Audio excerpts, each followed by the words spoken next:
देख रहे हैं द संकेत लाइव और मैं हूं तमन्ना। आज बात एक ऐसे मुद्दे की जो भावनाओं से भी जुड़ा है, कानून से भी जुड़ा है और राष्ट्रवाद की राजनीति से भी जुड़ा है। सवाल है कि क्या युद्ध में घायल या विकलांग हुए सैनिकों की डिसेबिलिटी पेंशन पर अब टैक्स लगेगा?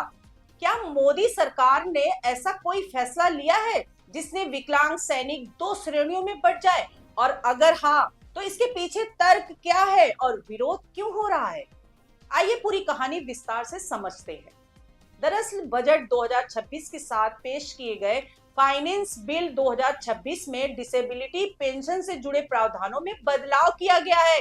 यह बदलाव 1 अप्रैल 2026 से लागू होना प्रस्तावित है। नए प्रावधान के अनुसार अब केवल उन सैनिकों को इनकम टैक्स से छूट मिलेगी जिन्हें मेडिकल आधार पर सेना से बाहर किया गया है, यानी जिन्हें इनवैलिड आउट घोषित किया गया है, लेकिन जो सैनिक सेवा के दौरान विकलांग हुए या जिनकी विकलांगता बढ़ी और उसके बावजूद उन्होंने अपनी पूरी सर्विस पूरी की और नियमित रिटायरमेंट लिया, उन्हें अब डिसेबिलिटी पेंशन के उस हिस्से पर टैक्स छूट नहीं मिलेगी जो अब तक मिलती थी।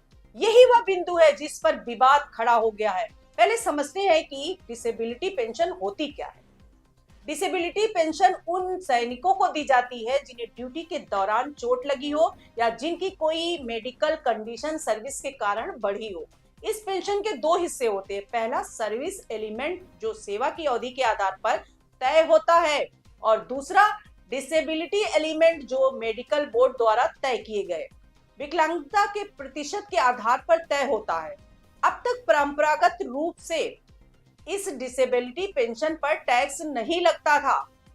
1922 के इनकम टैक्स एक्ट के समय से ही यह छूट दी जाती रही और 2001 में central board of direct taxes ने सर्कुलर जारी कर इसकी पुष्टि भी की थी। यानी यह कोई हाल की व्यवस्था नहीं बल्कि दशकों से चली आ रही नीति थी।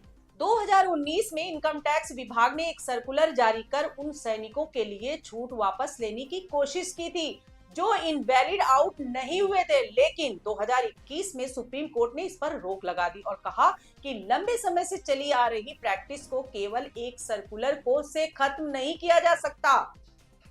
अब बजट 2026 के जरिए कानून में संशोधन कर सरकार ने इसे स्पष्ट रूप से परिभाषित करने की कोशिश की है और यही कदम विवाद का कारण बना है। आलोचकों का कहना है कि इससे विकलांग सैनिकों को दो वर्गों में बांट दिया गया।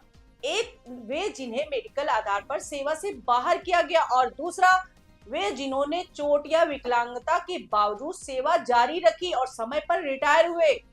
पूर्व सैनिकों का तर्क है कि अगर कोई जवान देश की सेवा करते हुए घायल हुआ और उसने तमाम मुश्किलों के बावजूद अपनी जिम्मेदारी निभाई तो क्या उसे इस आधार पर दंडित किया जाना चाहिए कि उसने हार नहीं मानी और सर्विस जारी रखी। इंडियन आर्मी से retired major general Rajpal Punia ने कहा है कि अगर कहीं टैक्स छूट का गलत इस्तेमाल हुआ है तो सरकार को वेरिफिकेशन सिस्टम मजबूत करना चाहिए, ना कि सब पर एक जैसा प्रावधान लागू कर देना चाहिए। पूर्व army chief general VP Malik ने भी उम्मीद जताई है कि सरकार इस फैसले की समीक्षा करेगी। उन्होंने कहा कि कई अधिकारी युवा अवस्था में डिसेबल हुए लेकिन मेडिकल बोर्ड की अनुमति से सेवा जारी रखी और ऊंचे पदों तक पहुंचे। ऐसे लोगों के साथ अलग व्यवहार करना अनुचित और गैर जरूरी है। वहीं दूसरी ओर सरकार की तरफ से अभी तक कोई आधिकारिक स्पष्टीकरण जारी नहीं किया गया है, लेकिन सूत्रों के हवाले से कहा जा रहा है कि रक्षा बजट में रेवेन्यू एक्सपेंडिचर खासकर पेंशन मदद पर दबाव कम करने की कोशिश की जा रही है। कुछ सूत्र ये भी दावा कर रहे हैं कि टैक्स छूट के कथित दुरुपयोग की शिकायतें थी जिनके चलते ये कदम उठाया गया। हालांकि आलोचकों का कहना है कि जिस स्तर की बचत की बात की जा रही है वह कुल बजट के अनुपात में बहुत बड़ी नहीं है और प्रतीकात्मक तौर पर इसका संदेश अधिक बड़ा है। राजनीतिक रूप से विपक्ष ने इसे मुद्दा बनाया और कहा है कि जो सरकार खुद को राष्ट्रवाद की सबसे बड़ी संरक्षक बताती है वही अब विकलांग सैनिकों की पेंशन पर टैक्स लगाने जा रही है। हालांकि समर्थकों का तर्क है कि यह पूरी पेंशन पर टैक्स नहीं बल्कि एक श्रेणी निर्धारण का मामला है और सरकार केवल नियमों को स्पष्ट कर रही है। यहाँ एक अहम बिंदु ये भी है कि इनवैलिड आउट की परिभाषा मेडिकल बोर्ड तय करता है।